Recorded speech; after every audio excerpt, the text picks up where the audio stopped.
Okay, बिस्मिल्लाहिर्रहमानिर्रहीम। Heart failure जिसको हम यूजुअली कंजेस्टिव हार्ट फेलियर कहते हैं, और कंजेस्टिव हार्ट फेलियर हम यूजुअली तब कहते हैं जब दोनों राइट और लेफ्ट साइड यानी कि ऑफ द हार्ट का फेलियर होता है। तो ये बहुत सारे ऐसे डिजीज़ होते हैं जो कि कॉमनली इसी जगह पे आके एंड करते हैं। हार्ट फेलियर की डेफिनेशन क्या होती है? It is a condition in which the heart is unable to pump efficiently, and the cardiac output that it is pumping is inadequate to meet the body's metabolic demand, or that cardiac output can be maintained only at the expense of pathologically elevated ventricular filling pressure। ठीक है, ये इसकी definition है। अब आपको ये पता है कि हार्ट हमारी टिश्यू की डिमांड कम हो जाती है जब हाइपरथायराइडिज्म होता है, जब मेटाबॉलिज्म बहुत ज़्यादा होता है, या फिर जब एनीमिया होता है। एनीमिया में क्या होता है कि ऑब्वियसली ब्लड इतना ऑक्सीजन कैरी नहीं कर रहा, तो टिश्यू को ऑक्सीजन जा नहीं रहा, तो इन केसेस में आपके पास ऑक्सीजन जो है हमारी टिश्यू को नहीं जा रहा, तो आपके पास जो इतना कार्डियक आउटपुट ब्लड पंप कर भी रहा है फिर भी वो काफ़ी नहीं है।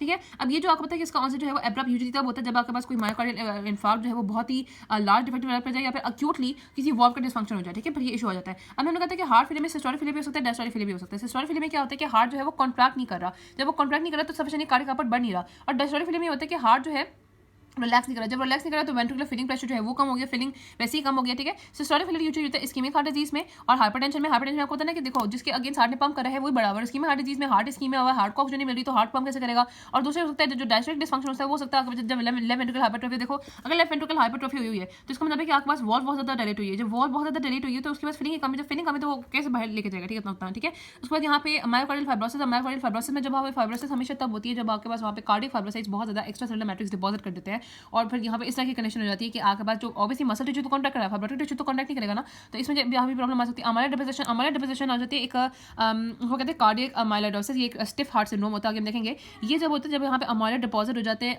नॉर्मल मायोकार्डियम की जगह, वहाँ पे डिस्ट्रक्टिव कार्डियोमायोपैथी हो जाती है, तो ये इसमें भी। और कंस्ट्रक्टिव पाइकार्डाइटिस में सब में आपके पास डायस्टोलिक फेलियर हो जाता है। अब डायस्टोलिक फेलियर यूजुअली कहाँ पे कॉमन होता है? एडल्ट में, डायबिटिक और वुमेन में वो कहते हैं ज़्यादा कॉमन होता है। अब देखो एक होता है forward failure, backward failure. Forward failure होता है जब कार्डियक आउटपुट जो है वो एफिशिएंट पंप यहाँ पे आगे नहीं जा रहा। बैकवर्ड फेलियर होता है कि जब आपके पास कार्डियक आउटपुट पंप नहीं हो रहा, तो आपको ये बताना चाहिए कि इसका मतलब है कि आपके पास जब कार्डियक आउटपुट आगे नहीं जा रहा तो बैकवर्ड आपके पास जितना भी ब्लड है, आपको पता है मेन हार्ट का फंक्शन क्या होता है कि ब्लड को वेन से आर्टरी में लेके जाना। इसका मतलब है कि जब हार्ट फील ही नहीं कर रहा, पंप नहीं कर रहा, तो जितना कि जितना ब्लड है तो वो तो वेन्स में रह रहा है, तो वो उसको कहते हैं बैकवर्ड फेलियर। ठीक है, तो हमेशा फॉरवर्ड फेलियर के बाद बैकवर्ड फेलियर हो जाता है। अब कंपनसेटिंग मैकेनिज्म क्या सकते होता है? Cardiac flex running law. Flex running mechanism ये होता है कि जितना ज्यादा हार्ट कॉन्ट्रैक्ट करता है, फॉर एग्जांपल अगर आपके पास एंड डायस्टोलिक फिलिंग प्रेशर ज्यादा है, वॉल्यूम ज्यादा है, उसकी वजह से जो कार्डियक मायोसाइट्स होते हैं उनकी कॉन्ट्रैक्शन होती है, लेंथनिंग होती है। जितनी ज़्यादा वो लेंथनिंग होती है उतनी ही फोर्सबली फिर वो कॉन्ट्रैक्ट करेंगे। ठीक है, तो ये एक मैकेनिज्म हो सकता है। अगर फॉर एग्जांपल उतनी ही फोर्सबली वो कॉन्ट्रैक्ट करे और वो आपके पास यानी कि कार्डियक आउटपुट को कंपनसेट करे तो वो कंपनसेटेड है। लेकिन अगर ये हो रहा है कि आपके पास जो wall so I was saying कि अगर आपके पास ये हो कि वॉल टेंशन जो है वो इंक्रीज़ हो रही है और हो ये रहा है कि आपके पास ऑक्सीजन रिक्वायरमेंट जब हार्ट कॉन्ट्रैक्ट ज़्यादा कर रहा है तो हार्ट की ऑक्सीजन रिक्वायरमेंट भी बढ़ी और वो ऑक्सीजन रिक्वायरमेंट जो है वो मीटअप नहीं हो रही, फिर फर्दर जो है ना वो हार्ट डिकम्पनसेटेड फेलियर की तरफ चला जाता है। इसके अलावा जो कंपनसेटिव होती है वो होती है न्यूरो ह्यूमरल, जिसमें ऑब्वियसली हार्ट जो है वो नॉरएपिनेफ्रिन रिलीज करना शुरू कर देते हैं, जिसकी वजह से हार्ट की कॉन्ट्रैक्टिलिटी भी बढ़ जाती है और वैसे रेजिस्टेंस भी बढ़ जाती है। ब्लड प्रेशर कम हो तो ब्लड प्रेशर भी बढ़ जाता है। और इसके अलावा आपके पास जो है वो रेनल एंजियोटेंसिस सिस्टम एक्टिवेट हो जाता है, जिसमें से सॉल्ट वाटर रिटेंशन होती है, उसकी वजह से भी हमारा जो फिलिंग हार्ट है उसको ब्लड वॉल्यूम ज़्यादा मिल जाता है। और एट्रियल नाइट्रियोटिक पब्लिक आपको पता है कि एट्रिया के वॉल से रिलीज होता है जब आपके पास जब एट्रियल की वॉल सेंस करती है ना कि बहुत ज़्यादा प्रेशर है, तो जब ये फॉर एग्जांपल अगर प्रेशर बहुत ज़्यादा है तो वहाँ से एन रिलीज होता है जो कि डायूरेसिस कॉज कराता है। तो ये न्यूरो ह्यूमरल मैकेनिज्म होते हैं। इसके बाद होता है मायोकार्डियल स्ट्रक्चरल चेंजेस। ये हमने पढ़ा ही था कि अडेप्टिव मैकेनिज्म होते हैं जब भी हार्ट कभी एक्सेसिव स्ट्रेस को डील करता है तो हार्ट अपने नंबर ऑफ सेल्स मायोसाइट्स को बढ़ा देता है, या तो साइज भी बढ़ा सकता है या फिर नंबर भी बढ़ा सकता है। साइज में हमने कहा था हाइपरट्रोफी और नंबर में हमने कहा था हाइपरप्लेजिया हो जाता है। तो यहाँ पे हाइपरट्रोफी होती है, मायोसाइट एनलार्जमेंट हो जाती है। ठीक है, इसमें क्या होता है? अच्छा ये बहुत इंपॉर्टेंट है कि प्रेशर ओवरलोड और वॉल्यूम ओवरलोड में डिफरेंस क्या है। नंबर यहाँ पे कि प्रेशर ओवरलोड में होता है कि फॉर एग्जांपल अगर बहुत ज़्यादा हाइपरटेंशन में ऑब्वियसली आफ्टर लोड बहुत ज़्यादा, और वॉल्वुलर स्टेनोसिस, जब वॉल्व स्टेनोसिस हो जाता है इसका मतलब है कि वॉल्व जो है स्टेनोसिस का मतलब है कि वॉल्व जो है वो फाइब्रोटिक हो गया और वो बहुत नैरो हो गया, तो उसकी वजह से ब्लड नहीं जा रहा, तो जो पीछे ब्लड है उसके में तो प्रेशर हो गया ना, तो उसकी वजह से क्या होता है? ये बहुत इंपॉर्टेंट है कि यहाँ पे पैरेलल जो सार्कोमेयर के फाइबर्स होते हैं वो पैरेलली बहुत ज़्यादा बढ़ जाते हैं। सार्कोमेयर्स है ना, सार्कोमेयर जिसमें से मसल फाइबर्स होते हैं तो उनकी पैरेलल अरेंजमेंट होती है। जैसे ये वेंट्रिकुलर वॉल है, तो वेंट्रिकुलर वॉल में क्या होता है कि फॉर एग्जांपल अगर यहाँ पे ये सार्कोमेर्स है, ये जो पुराने सार्कोमेर्स है, ठीक है, अब यहाँ पे क्या होता है कि ये नए सार्कोमेर्स इस तरीके से पैरेलली आते हैं। यहाँ पे पैरेलली जो है वो नए सार्कोमेर आएंगे, ये पैरेलल अरेंजमेंट है आपके पास यहाँ पे नए सार्कोमेर की। क्या है कि जो ऑलरेडी सार्कोमेर है उनके एक्सिस के अलॉन्ग पैरेलली नए सार्कोमेर ऐड होते हैं प्रेशर ओवरलोड में, जब आपके पास प्रेशर ओवरलोड होता है। लेकिन इसके मुकाबले में जब वॉल्यूम ओवरलोड होता है, वॉल्यूम ओवरलोड कब होता है? जब आपके पास बहुत ज़्यादा वॉल्यूम आ, जैसे वॉल्वुलर रिगर्जिटेशन में, शंट्स में, उसमें क्या होता है? फॉर एग्जांपल अगर इसी तरह की आपके पुराने जो मायोसाइट्स है वो इस तरीके से अरेंज है, तो उसमें आपके पास नए सार्कोमेर अरेंज होते हैं सीरीज में, उसमें सीरीज में नए सार्कोमेर अरेंज होते हैं। जब उसमें सीरीज में नए सार्कोमेर अरेंज होते हैं ना, अब ये होता है सीरीज में कहाँ होता है? सीरीज में होता है आपके पास यहाँ पे वॉल्यूम ओवरलोड में, और वॉल्यूम ओवरलोड में फिर क्या होता है कि उसमें यहाँ पे वॉल्व, उसमें आपका जो हार्ट होता है उसकी डायलेटेशन हो जाती है। ठीक है, उसमें हार्ट की डायलेटेशन हो जाती है। और हार्ट की डायलेटेशन की वजह से वॉल की थिकनेस इंक्रीज भी हो सकती है, नॉर्मल भी रह सकती है, बढ़ भी रह सकती है। तो ये प्रेशर ओवरलोड और वॉल्यूम ओवरलोड स्टेज है। अब कंपनसेटरी हाइपरट्रॉफी आपने कहा था कि जब भी कभी कंपनसेटरी हाइपरट्रॉफी होती है तो वो ऐसे नहीं होती, वो एक कॉस्ट पे होती है कि उसकी वजह से जो नया मायोकार्डियम बना है, जो नए सेल्स एडअप हुए हैं, जो नए सार्कोमेयर सीरीज में पैरेलल में एडअप हुए हैं, उनकी ऑक्सीजन रिक्वायरमेंट भी ज़्यादा होती है। और उसके मुकाबले में ऑब्वियसली हमारी क्या सारी ब्लड्स तो बढ़ते नहीं है, तो उसकी वजह से जो भी नया मायोकार्डियम होता है वो ऑलरेडी वनरेबल होता है इस्केमिक इंजरी को, ठीक है। और फिर कुछ आपको पता है जीन एक्सप्रेशन भी चेंज हो जाते हैं, कुछ फीटल मायोसाइट्स बन जाता है। और यूजुअली हमने पढ़ा था पहले कि वो इकोनॉमिकल कॉन्ट्रैक्शन करते हैं, लेकिन यहाँ पे इस तरह से कुछ नहीं लिखा हुआ। और ये है कि ऑब्वियसली फीटल मायोसाइट्स बनने की वजह से भी ये होता है, वो कहते हैं वो कॉन्ट्रैक्ट ज़्यादा करता है, लेकिन प्रोबेबली शायद वो ऑक्सीजन कंजम्पशन फिर भी ज़्यादा ही करते हैं, तो इसके में चार्जेस फिर भी ज़्यादा होते हैं, ठीक है।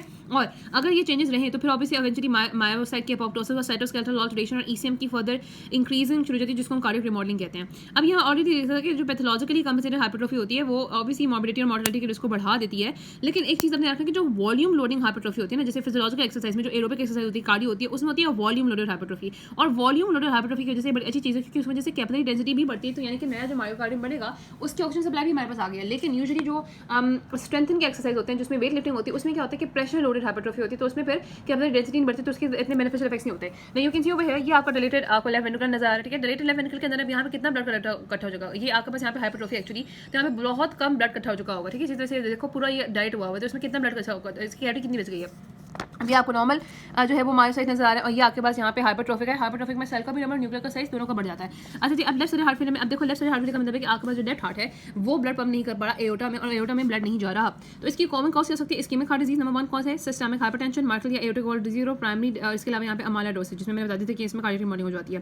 तो इसमें यही होता है कि आपके पास मॉर्फोलॉजिकली यही आपको इफेक्ट्स नजर आते हैं कि सिस्टमिक हाइपरपर्फ्यूजन, क्योंकि ब्लड ऑब्वियसली एओर्टा से पूरी बॉडी में नहीं जा रहा, और आपके पास पल्मोनरी कंजेशन के आपको इफेक्ट्स नजर आएंगे। लेफ्ट हार्ट फेलियर में ये होता है लेफ्ट वेंट्रिकल हाइपरट्रॉफी हो जाता है, बहुत ज्यादा डायरेक्ट भी हो जाता है, माइट्रल इंसफिशिएंसी हो सकती है, और लेफ्ट एट्रियल एनलार्जमेंट भी हो सकती है, ठीक है ना। क्योंकि देखो लेफ्ट वेंट्रिकल बड़ा होता है, लेफ्ट एट्रियल एनलार्जमेंट भी हो सकती है। एट्रियल एनलार्जमेंट जो हो जाती है तो उसमें थ्रोम्बा का भी खतरा होता है। अच्छा, इसके अलावा जो माइक्रोस्कोपिकली देखेंगे तो मायोसाइट हाइपरट्रॉफी और इंटरस्टिशियल फाइब्रोसिस आपको मिलेगी। और लंग्स में क्या मिलेगा, लंग्स में जब acute left side heart failure होता है, लंग्स का प्रेशर बहुत ज्यादा, पल्मोनरी वेन्स का बहुत ज्यादा बढ़ जाता है। क्यों? ऑब्वियसली आपको ये पता होना चाहिए कि जो लेफ्ट वेन्स है, लेफ्ट एट्रियम में, लेफ्ट यहाँ पे लेफ्ट वेंट्रिकल लेफ्ट एट्रियम में, लेफ्ट वेंट्रिकल के अंदर पल्मोनरी वेन्स ड्रेन कर रही है। जब आपके पास आगे ब्लड नहीं जा रहा तो ब्लड सारा कहाँ जा रहा है, लेफ्ट पल्मोनरी वेन से पीछे से लंग्स में ही जा रहा है। तो उसमें क्या होगा कि आपके पास यहाँ पे कंजेशन होगी, लंग्स में एडिमा होगा, प्लूरल एफ्यूजन होगी, और लंग्स हैवी हो जाएंगे, बॉजी हो जाएंगे। माइक्रोस्कोपी जब हम देखेंगे तो पेरीवैस्कुलर इंटरस्टिशियल एडिमा और ट्रांसुरेट होगा, इसके अलावा एल्वेओलर सेप्टल एडिमा और एक्यूमुलेशन हो जाएगा एडिमा फ्लूइड के एल्वेओलर स्पेस में। क्रोनिक हार्ट फेलियर में क्या होता है कि जब आपके पास आरबीसीज निकल जाती है तो आरबीसी जो है वो उसको एल्वेओलर मैक्रोफेजेस डाइजेस्ट कर लेते हैं, फिर हीमोग्लोबिन में से हीमोसिग्रिन बन जाता है, और वो जो हीमोसिग्रिनेटेड मैक्रोफेजेस होते हैं उनको यहाँ पे हार्ट फेलियर सेल्स कहते हैं। क्लिनिकल फीचर आपको क्या नजर आएगा, शॉर्टनेस ऑफ ब्रेथ, ऑब्वियसली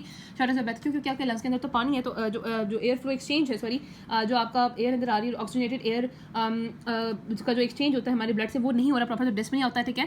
कफ होती है वही ट्रांसलेशन की वजह से, और ऑर्थोपनिया यानी कि आपके पास जब बंदा लेटा हुआ होता है ना तो सुपाइन पोजीशन में क्या होता है कि वीनस रिटर्न भी ज्यादा हुआ होता है, दूसरा वहाँ पे डायफ्राम भी लोअर हुआ होता है, सॉरी एलिवेट हुआ होता है। तो ऑलरेडी पानी जो है वो वीनस रिटर्न जब ज्यादा हो गया तो यानी कि पानी और भी ज्यादा लंग्स में आ गया, तो उसको यहाँ पे ऑर्थोपनिया कहते हैं, जो कि रिकमेंड पोजीशन से रिलेटेड होता है। इसके अलावा प्रोक्सिमल नॉक्टर्नल डिस्पनिया यानी कि आपके पास रात को सोते वक्त अचानक से क्या होगा कि आपके पास उसकी बिल्कुल सांस बंद होगी, और सांस बंद होगी तो वो अचानक से उड़ जाते हैं, तो उसको हम प्रोक्सिमल नॉक्टर्नल डिस्पनिया कहते हैं। अदर मैनिफेस्टेशन में आपके पास यहाँ पे कार्डियोमेगली, इसको यहाँ पे कंजेस्टिव कार्डियोमेगली कह सकते हैं, टेकीकार्डिया, थर्ड हार्ट साउंड नजर आती है, रेल्स आपको मिलते हैं लंग बेसिस में, क्योंकि वहाँ पे ऑब्वियसली एल्वेओलर स्पेस में आपके पास पानी होता है। ऑब्वियसली माइट्रल रिगर्जिटेशन हो सकती है, सिस्टोलिक मर्मर भी आपको आ सकता है, एट्रियल फिब्रिलेशन, जब एट्रियल फिब्रिलेशन होती है तो आपको इरेगुलर बीट मिलती है। और दूसरा ये होता है कि एट्रियल फिब्रिलेशन में आपको पता है कि यहाँ पे एम्बोलाइड थ्रोम्बाई बनने के चांसेस बहुत ज्यादा होते हैं, क्योंकि आपके पास ब्लड वहीं पे रहता है, ठीक है ना। ये होता है ना कि एट्रियल जो एट्रिया है, ये जब एट्रियल फिब्रिलेशन होती है तो एट्रिया जो वेंट्रिकुलर फिलिंग में कंट्रीब्यूट करता है वो नहीं करता, तो एट्रिया में ही ब्लड रहता है, वहाँ में ब्लड रहता है, तो थ्रोम्बा और एम्बोला बनने के चांसेस बहुत ज्यादा बढ़ जाते हैं। इसी तरीके से इंट्रावेंट्रिकुलर वॉल्यूम, जब आपका रीनल प्रेशर कम हो जाएगा तो सिस्टम एक्टिवेट होगा, उसकी वजह से इंट्रावैस्कुलर वॉल्यूम और प्रेशर बहुत ज्यादा बढ़ जाएंगे। प्री रीनल एक्सोटीमिया, आपके पास जितने भी नाइट्रोजनस एंड प्रोडक्ट्स होते हैं जो वेस्ट होते हैं वो आपके पास किडनी रहते ही हैं, वो किडनी से निकलते नहीं है। नाइट्रोजनस जो मेटाबॉलिक प्रोडक्ट्स होते हैं, हाइपोक्सिक एन्सेफेलोपैथी, जब आपके पास सीएनएस में जो है वो ब्लड कम जाता है। अब इसको करेक्ट हम कर सकते हैं ऑब्वियसली डायरेटिक से, सॉल्ट रिस्ट्रिक्शन से, एस इनहिबिटर से, इन सबसे इनको यहाँ पे हम करेक्ट भी कर सकते हैं। जो राइट साइड हार्ट फेलियर होता है यूजुअली आपको बताना चाहिए कि number 1 cause of the right side heart failure is left side heart failure, तो इसका मतलब है कि लेफ्ट साइड हार्ट फेलियर के जितने भी कॉजेज हैं वो राइट साइड हार्ट फेलियर भी कॉज करा सकते हैं। लेकिन जो isolated right side heart failure होता है उसमें यूजुअली कोई ना कोई लंग की प्रॉब्लम होती है, ठीक है। क्योंकि जब लंग की प्रॉब्लम होगी तो उसकी वजह से ये होगा कि आपके पास यहाँ पे जो राइट वेंट्रिकल है वो पल्मोनरी ट्रंक में पंप नहीं कर सकेगा, ठीक है। अब इसको यहाँ पे हम को परमानेंट कहते हैं। को परमानेंट में आपके पास प्राइमरी हो सकता सकता है कि प्राइमरी पल्मोनरी हाइपरटेंशन हुई हो या फिर रिकरेंट पल्मोनरी थ्रोम्बोएम्बोलिज्म हो या फिर पल्मोनरी वेसल कंस्ट्रक्शन। अच्छा ये क्यों है कि left side heart failure right side heart failure, क्योंकि लेफ्ट साइड हार्ट फेलियर में जितना भी ब्लड है वो लंग्स में ही रहता है। जब लंग्स में ब्लड रहता है तो अब ये बताएं कि जब राइट हार्ट ने लंग्स के अंदर पंप ब्लड करना है, अब ब्लड ऑलरेडी लंग्स में इतना ज़्यादा, तो वो वहाँ पे जब उसको प्रेशर के अगेंस्ट पंप करना पड़ेगा तो obviously right side heart failure भी हो जाएगा। ठीक है, तो ये आपके पास यहाँ पे जो कोर पल्मोनरी है, जो isolated right side heart failure के कॉजेस में यहाँ पे प्राइमरी पल्मोनरी हाइपरटेंशन है, रिकरेंट पल्मोनरी थ्रोम्बोएम्बोलिज्म है, पल्मोनरी वेसल कंस्ट्रक्शन है।